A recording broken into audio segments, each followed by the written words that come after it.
Assalamualaikum warahmatullahi wabarakatuh.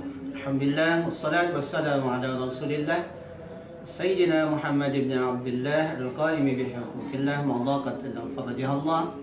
Rabbi syrah li sadri wa yassir li amri wa hlul 'uqdatam min lisani yafqahu qawli, amma ba'd. Ayuhat tullab wa talibat, hafizani wa iyyakumullah. Para pemirsa yang dimuliakan Allah Subhanahu wa taala. Alhamdulillah, pada kesempatan kali ini kita masih diberikan umur panjang, kesehatan oleh Allah Subhanahu wa taala, bisa berjumpa, bertemu dengan bulan suci Ramadan.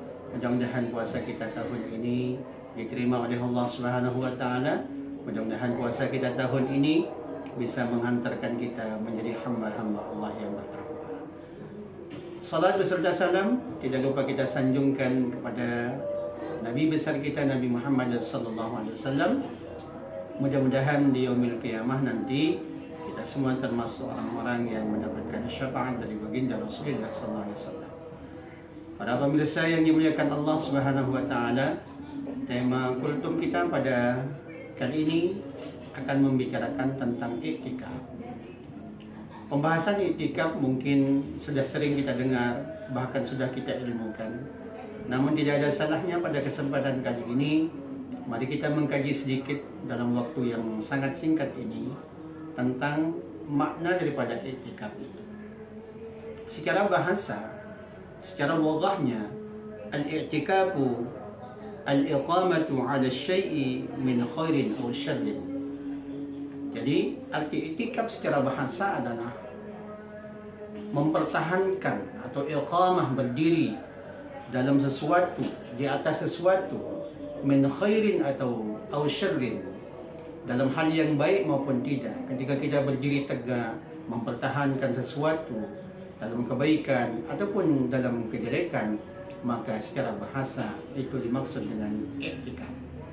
Nah, sedangkan secara syar'inya, secara syariatnya, iktikaf adalah iqamatun bi masjidin bi sifatin mahsusatin. Berdiam diri di satu masjid, berdiam diri di dalam masjid dengan sifat, dengan bentuk yang khusus. Inilah makna daripada iktikaf secara syar'inya. Iktikaf sangat dianjurkan setiap waktu dan setiap saat untuk kita memperbanyak diri, memperbanyak berdiam diri di masjid. Namun sangat-sangat dianjurkan oleh agama kita, yaitu beriktikaf pada 10 terakhir bulan suci Ramadan. Apa tujuannya? Tujuannya adalah mengharapkan bertemunya kita dengan satu malam yang dimaksud dengan malam Lailatul Qadar. Ikhwatal iman, para pemirsa, tullab wa talibat rahimani wa iyyakumullah. Yang kedua yang perlu kita perhatikan adalah iktikaf itu memiliki dua syarat. Iktikaf itu memiliki dua ketentuan yang harus kita penuhi. Yang pertama adalah an-niyat, berniat ketika kita iktikaf. Apa niat kita ketika kita beriktikaf? Niatnya adalah nawaitul i'tikafa ma dumtu fi hadzal masjid lillahi ta'ala.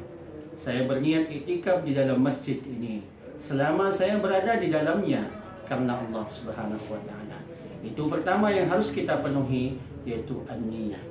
Yang kedua, al-lubsu fil masjid, berdiam diri di dalam masjid.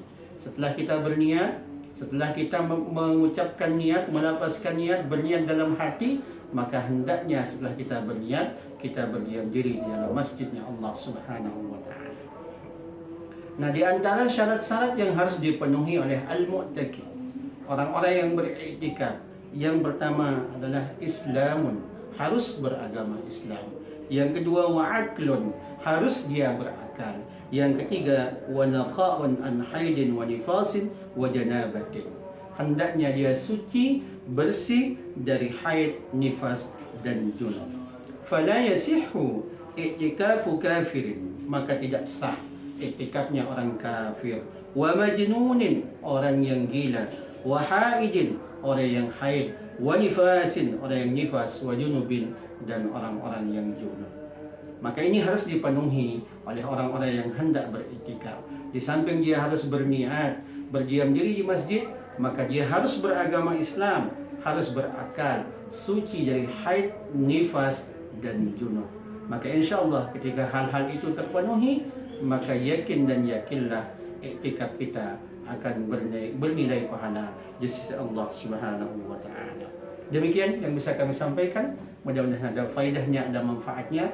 Mudah-mudahan di bulan Ramadan ini, lebih-lebih di 10 terakhir bulan suci Ramadan, kita semua bisa mengisi waktu kita dengan beriktikaf di masjidnya Allah Subhanahu wa taala sembari menunggu kehadiran turunnya malam Lailatul Qadar. Kita ajak keluarga kita, teman kita, sahabat kita untuk memperbanyak ibadah di akhir bulan suci Ramadan. Demikian, wallahul muwaffiq wal hadi ila sabilir rasyad. Assalamualaikum warahmatullahi wabarakatuh.